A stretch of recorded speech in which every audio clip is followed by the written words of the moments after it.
오늘도 야단만개를 찾아주신 분들께 감사드립니다. 구독과 좋아요, 알림 설정 꾹 부탁드려요. 그럼 재미난 야담을 이제부터 시작하겠습니다. 옛날 조선시대 암군 연산군이 주색 잡기에 골몰하던 시절이었습니다. 왕인 연산군이 나란 일을 돌보지 않으니 그 밑에 탐관오리들도 덩달아 백성을 심하게 괴롭히고 있었지요. 벼슬아치들은 하루가 멀다 하고 잔치야 야유회야 주구장창 놀자판을 벌이고 있었지만 민초들은 떼거리가 없어 고통의 나날을 보내고 있었답니다. 그 무렵 한양 도성에는 선양이라는 젊고 어여쁜 과부가 살았더랬습니다. 선양이는 혼이 난 지 얼마 되지 않아 서방을 잃고 약관 21살의 과부가 되고 말았는데요. 그래도 밤낮 없이 길쌈을 해 배를 짜서 그걸로 홀어머니를 부양하며 살고 있었답니다. 그러던 어느 날 하루는 잘 알고 지내는 옆집의 팽덕이 엄마가 선양이를 찾았습니다. 저기 혹시 선양댁 집에 있어? 팽덕이 어머니 아니세요? 어쩐 일이세요? 아, 그게 우리 팽덕이가 어제부터 아무것도 못 먹고 있거든. 혹시 곡식 남은 거 있으면 좀 빌릴 수 있을까? 팽덕이 어머니 지난번에 구워간 곡식도 아직 못 갚으셨잖아요. 알지. 헌데 우리 팽덕이가 배가 고프다는데 어쩌겠어. 그러지 말고 이번 한 번만 더 도와주면 안 될까? 팽덕이는 남들이 하루에 먹을 양식을 한 끼에 먹어 치우는 대식가 소년이었지요. 그러다 보니 팽덕이네는 늘 양식이 부족해 이리저리 꾸고 다니곤 했답니다. 선양이가 보아하니 팽덕이가 양식을 모두 먹어서 팽덕이 어머니는 쫄쫄 굶은 것 같았지요. 그 모습을 보다 못한 선양이는 하는 수 없이 광을 뒤져 남은 곡식을 모두 건넸답니다. 받으세요. 제가 가지고 있던 보리쌀이에요. 그리고 팽덕이만 주지 말고 어머니도 좀 같이 드세요. 얼굴이 말이 아니세요. 정말 고마워, 선양댁. 네, 이 은혜는 절대 잊지 않을게. 팽덕이 어머니는 눈물을 훔치며 보리쌀을 받아갔습니다. 얼마 지나지 않아 팽덕이네 집에선 죽 끓이는 연기가 피어올랐지요. 선양이는 무럭무럭 솟는 연기를 보고 나서야 마음이 한결 편해졌답니다. 아무렴 선양이 과부는 자기는 굶어도 주변 사람들을 돕는 착한 마음씨를 가지고 있었지요. 며칠이 지난 후였습니다. 하루는 팽덕이네 집 앞에 사람들이 모여 웅성거리는 것이 아니겠습니까? 기이하게 생각한 선양이도 팽덕이네 집 앞으로 가보았지요. 그런데 이게 무슨 일이랍니까? 아니 글쎄 팽덕이네가 빚을 견디다 못해 야반도주를 했다는 것이었지요. 아니 글쎄, 팽덕 어머니가 주변에 꾼 곡식이 10섬은 된다는 게야. 이 동네 곡식을 죄다 긁어갔구먼. 아니 그 곡식을 다 무엇에 썼길래? 그 팽덕이 있잖아. 걔가 하루에 쌀 한 마를 먹어치웠다나. 그 녀석 먹이느라 아주 동네 곡식을 거덜냈구만. 그렇게 곡식을 빌려가 놓고 도망을 쳐. 이거 어쩌면 좋아. 선양은 너무 놀라 그 자리에 주저앉고 말았습니다. 아니 야반도주라니요. 그간 빌려준 곡식이 얼만데 그걸 하나도 못 받게 생긴 것이었습니다. 선양은 주저앉아 눈물만 줄줄 흘렸습니다. 가난하지만 열심히 이웃을 도와준 죄밖에 없는데 말입니다. 실컷 울고 난 선양은 하는 수 없이 집으로 터덜터덜 돌아왔지요. 집에는 아픈 시어머니가 있었는데요. 밖에서 며느리가 우는 소리가 들리니 무슨 일인가 싶어서 고개를 내밀었습니다. 아니 얘야. 무슨 일이길래 그렇게 서럽게 우는 게야. 그게. 한참을 망설이던 선양은 곡식을 빌려간 팽덕이네가 야반도주를 했다고 말했지요. 그 바람에 빌려준 곡식을 받을 길이 없어졌다는 것도 함께요. 한참을 듣던 시어머니는 선양을 꼭 안아주었답니다. 그러면서 너처럼 착한 아이에게 이게 무슨 불행이냐며 함께 슬퍼했지요.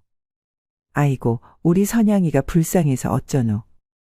아들이 죽고 나서도 여전히 며느리의 도리를 다하는 착한 선양이한테 하늘도 무심하시지. 시어머니는 착한 선양이가 불쌍해서 함께 울었답니다. 시어머니가 같이 울고 나니 선양이는 어느 정도 마음이 개운해졌습니다.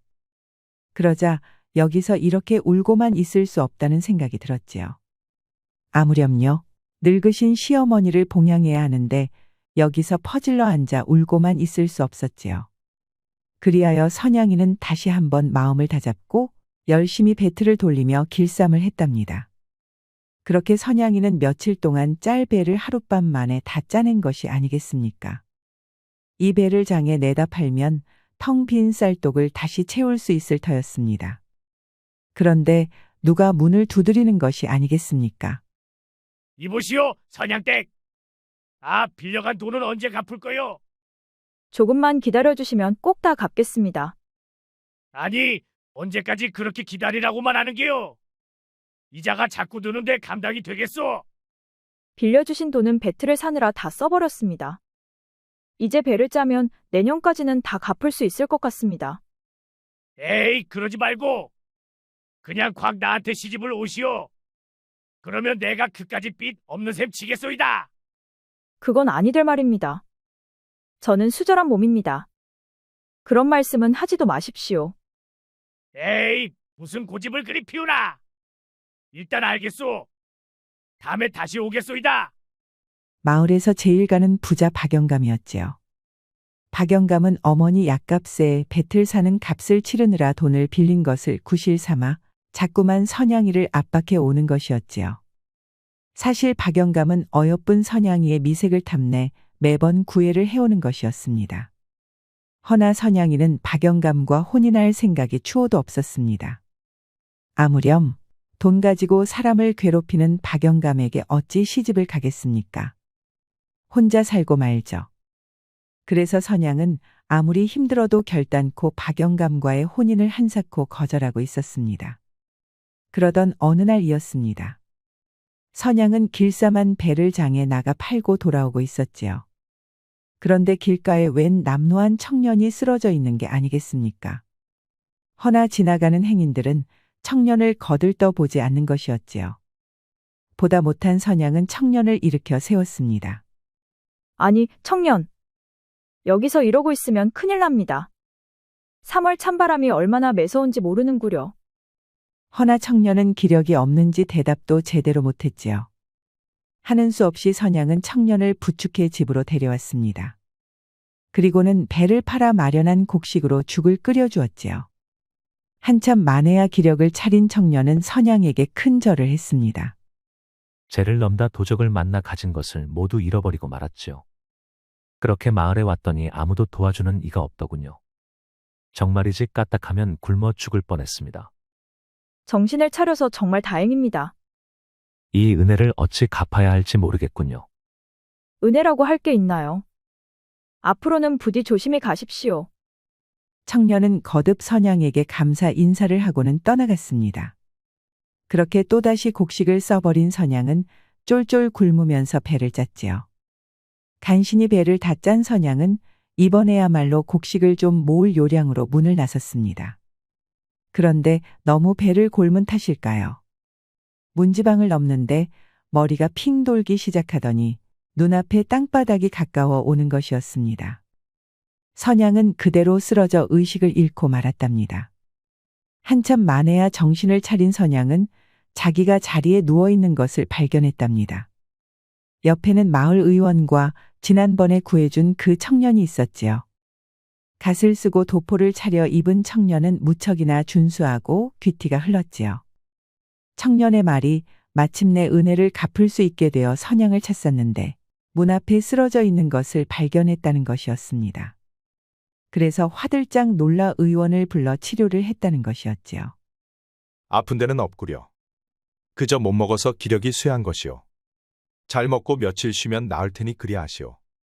선양을 진찰한 의원이 돌아가자 청년은 손수 미음을 끓여 선양에게 떠먹여 주었습니다. 오래간만에 몸에 곡기가 들어간 선양은 자기도 모르게 다시 잠에 빠졌지요. 선양은 눈을 뜨면 먹고 나면 다시 잠이 드는 나날을 보냈지요. 그렇게 선양은 청년의 간호를 받아 기력을 회복하게 되었습니다. 마침내 선양이 완전히 정신을 차리자 청년은 마치 자기 일처럼 기뻐했답니다.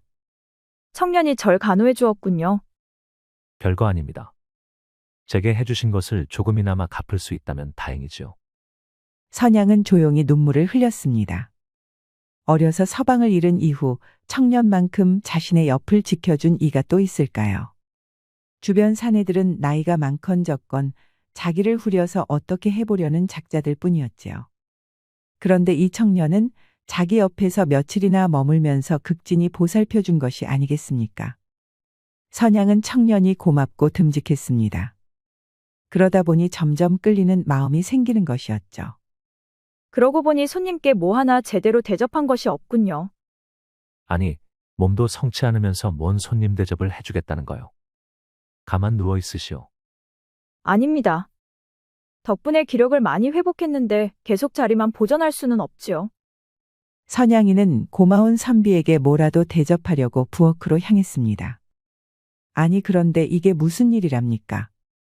쥐새끼 한 마리 얼씬 안 할 텅 빈 부엌이 어느새 양식으로 그득한 것이 아니겠습니까? 쌀독에는 쌀이 가득 차 있고 부뚜막에는 북어다 명태다 말린 생선이 잔뜩 매달려 있었지요.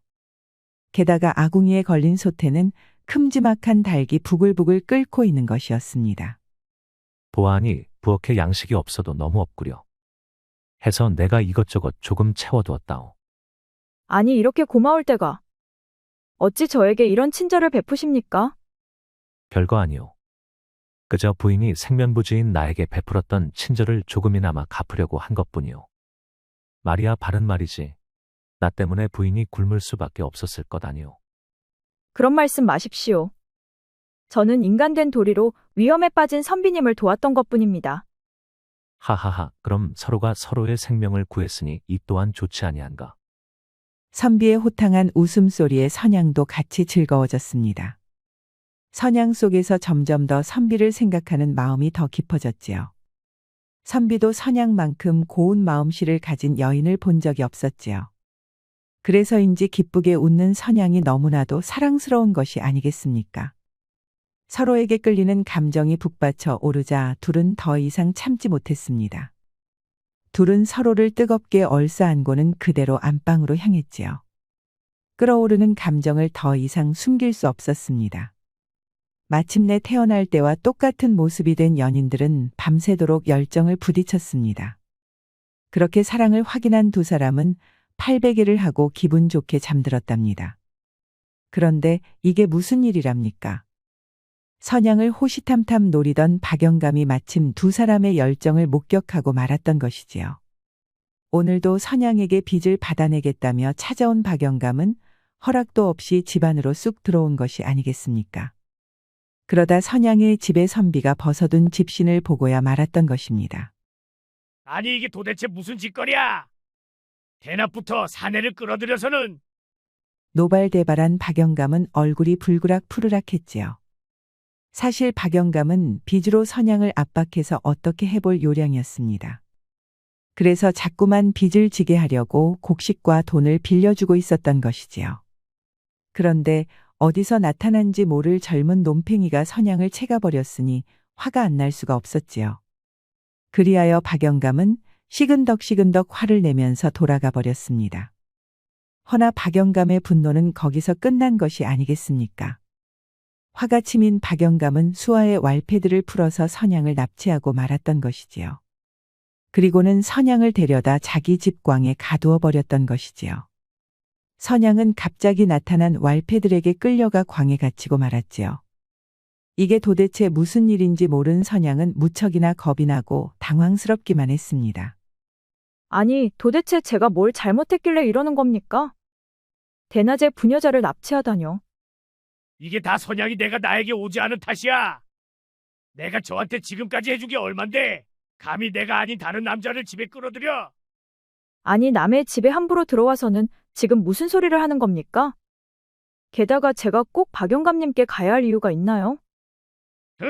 마음을 고쳐먹을 때까지 풀어주지 않을 테니 그리 알아라. 그렇게 선양은 광에 갇힌 채 가든 고초를 겪어야 했답니다.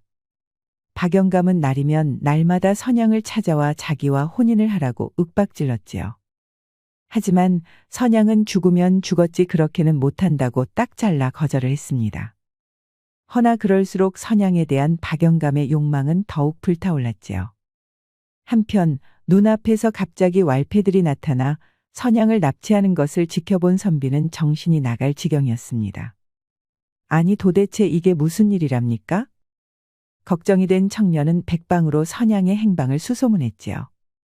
그러던 청년은 마침내 의원으로부터 마을 갑부 박영감이 계속해서 선양을 눈독 들이고 있었다는 사실을 듣게 되었답니다. 선양이 박영감을 거부하자 마침내 납치를 했다는 것을 말이지요. 거기다 한술 더 떠서 선양이 제때 빚을 갚지 못하면 그걸 구실로 강제로 혼약을 맺을 것이라는 것까지 듣고 말았지요. 더 참지 못한 청년은 마침내 박영감의 집을 찾아갔습니다. 아니, 이게 대관절 무슨 횡포입니까? 벌건 대낮에 부녀자를 끌고 가다니요. 흥, 이 과부는 내게 빚진 것이 많아 그리 되었소. 돈을 빌렸으면 갚아야 하는 게 아니겠소. 정 그렇게 구하고 싶다면 그 빚은 선비가 다 갚으면 되겠구려. 박영감은 선양이 진 빚을 5배나 부풀려서 100냥을 갚으라고 호통을 쳤답니다. 당연히 선비가 그 돈을 갚지 못할 것을 뻔히 알았으니까요. 헌데 선비는 그 자리에서 그 큰 돈을 턱하니 내놓는 것이 아니겠습니까? 자, 돈을 받았으면 이제 선양을 풀어주시오. 흥, 누구 마음대로. 이 돈은 내가 선양과 혼례를 치를 때 쓸 축의금으로 받겠소이다. 그리고는 왈패를 풀어 선비를 메고 후렵했지요. 돈을 내고도 복날 개 맞듯이 얻어맞은 선비는 그대로 동구 밖으로 내쫓겼습니다. 흠씬 두들겨 맞은 선비는 아픔도 아픔이지만 선양을 구할 수 없다는 생각에 대성통곡을 했지요. 그렇게 선비가 엉엉 울고 있는데 누군가가 어깨에 손을 올리는 것이었습니다. 아니, 선비님은 대관절 무슨 일로 그렇게 서럽게 우세요? 사내 대장부가 아무리 슬퍼도 그렇게 울어서 쓰겠어요? 선비가 올려다보자 아니 이게 무슨 일이랍니까? 키가 8척은 될 거구에 소년이 내려다보고 있는 것이 아니겠습니까? 소년은 키도 컸지만 몸집도 씨름장사 저리 가라고 할 만큼 컸지요. 너무 커서 도저히 소년으로 보이지 않을 지경이었으니까요. 덩치가 산만한 소년은 해에 웃으면서 해맑게 말을 걸어왔지요. 하도 놀랍고 황당해서 울음을 그친 청년은 그동안 벌어진 일을 모두 말했답니다. 재미있게 이야기를 듣고 있던 소년은 선양의 이름이 나오자 눈이 가늘어지는 것이었습니다. 그러다가 선양이 박영감 손에 붙잡혀 광에 갇히고 말았다는 소식까지 들었지요. 소년은 가슴을 탕탕 치며 벌떡 일어났습니다. 이제야 빚진 것을 갚겠구만요. 선양의 아주머니, 제가 가요. 팽덕이가 가요. 이 소년은 바로 그 대식가 소년인 팽덕이었습니다. 동네 곡식을 죄다 구워 먹고 사라졌던 바로 그 팽덕인의 팽덕이었던 것이지요. 팽덕이는 그 큰 덩치로는 믿을 수 없는 속도로 박영감 집으로 달려갔습니다. 그러더니 한 손으로 대문을 쳐서 그대로 부숴버리는 것이 아니겠습니까? 놀란 박영감네 왈패들이 달려왔지만 팽덕이는 코웃음을 치면서 모조리 한 손으로 집어던지는 것이었습니다. 팽덕이가 한번 손을 움직일 때마다 한 명씩 하늘을 날았지요. 그렇게 차 한 잔 마실 사이에 박영감 댁 왈패들은 모조리 널브러지고 말았답니다. 왈패를 모조리 쓰러지자 박영감은 하얗게 질리고 말았지요. 그러거나 말거나 팽덕이는 이제는 박영감까지 들어올려 저 멀리 집어던져 버렸습니다. 픽 날아간 박영감은 그만 광문의 등짝을 받고 허리가 부러지고 말았지요. 팽덕이는 광문을 잡아뜯어 선양을 구했습니다. 아니, 너는 팽덕이 아니냐? 내가 날 구해준 것이냐? 선양 아주머니, 무사해서 다행이구만요. 이제 아주머니한테 진 빚은 다 갚은 거예요. 헤헤, 저는 슬슬 배가 고파져서 광 안을 좀 뒤져야겠습니다. 그리고는 고개를 꾸벅 숙여 절을 하고는 그대로 광 안의 곡식까지 먹어치우는 것이었지요. 뒤따라온 청년은 선양과 눈물의 재회를 했습니다. 청년은 선양의 결박을 풀어주고는 얼싸안았지요. 두 사람의 눈에서는 하염없이 눈물이 흘렀지요. 혹시 선양이 또 쓰러진 것은 아닌지, 모진 고초를 겪는 것은 아닌지 가슴만 졸이던 청년은 마침내 선양과 재회하면서 참았던 눈물이 터진 것이었지요. 그렇게 박영감의 집을 빠져나온 선양은 청년을 따라 나섰습니다. 선양이 집으로 돌아오자 청년은 어딘가 떠날 채비를 하는 것이었습니다. 내 이번 일로 마음먹은 것이 있어. 꼭 다시 돌아올 테니 기다려 주시구려. 아니, 어딜 또 가시나요? 이번에는 금방 돌아올 것이오. 걱정 말고 몸조리나 하고 있으시오. 그렇게 청년은 훌쩍 사라져버린 것이었습니다. 선양은 청년을 떠나보내며 무척 마음이 아팠지만 이별을 담담하게 받아들였지요. 아무렴 앞날이 창창한 청년이 자기 같은 과부와 있어서 되겠습니까? 그저 청년이 사라진 방향을 지켜보며 조용히 눈물을 흘릴 따름이었습니다. 그렇게 하루가 가고 달포가 지나서 한 달이 되었지요. 4월 봄날의 어느 날 선양의 집 앞에 웬 가마가 모여드는 것이었습니다. 어리둥절한 선양이 나가보니 가마 중에서도 가장 으리으리한 가마에서 청년이 내리는 것이 아니겠습니까? 청년은 사실 조선에서도 이름난 세도가 공판서 대감의 맏아들 공견 선비였던 것입니다.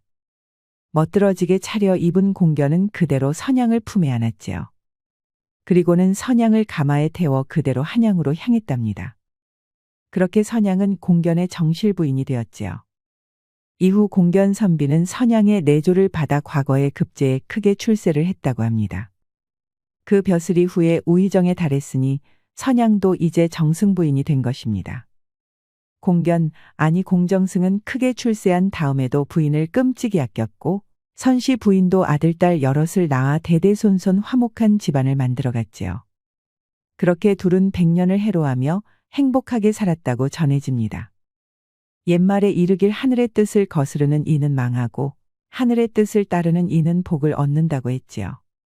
선양은 비록 일찍이 남편을 여의고 힘들게 살았지만 늘 사람들에게 베풀며 살았습니다. 바로 그렇기에 그녀가 하늘이 준 복을 받아 마침내 행복하게 살게 된 것은 아닐까 싶습니다. 우리 영상을 시청하신 모든 분들께 행복이 가득하길 기원하겠습니다. 구독과 좋아요, 알림 설정 부탁드려요. 이후에도 재미난 이야기가 많이 준비되어 있으니 다른 영상도 꼭 보러 와주세요.